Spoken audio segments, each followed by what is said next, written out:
Hello guys, good morning. Na ako diri sa tubangan sa akong balay and nakita ninyo na ang sagbot.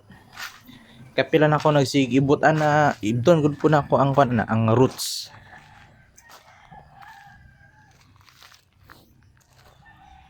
Ibton po na ako ang roots ana and sige siya balik-balik.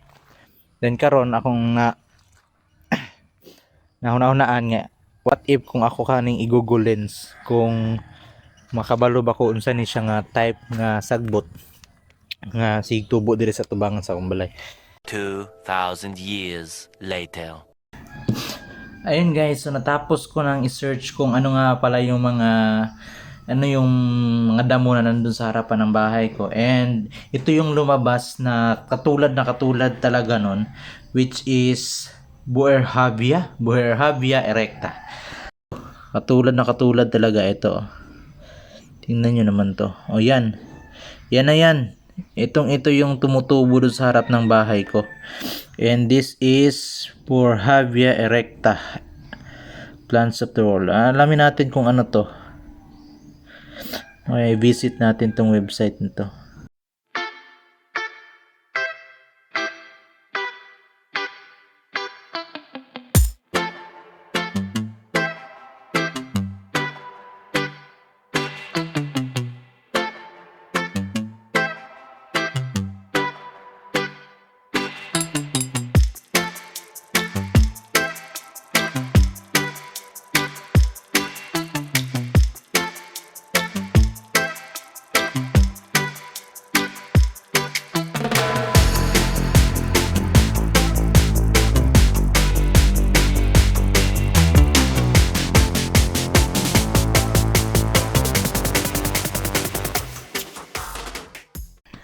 So yun pala yung tanim na yon, yung damo na nandun sa labas. Meron pala siyang mga pwedeng panggamitan pero hindi ko lang alam kung paano.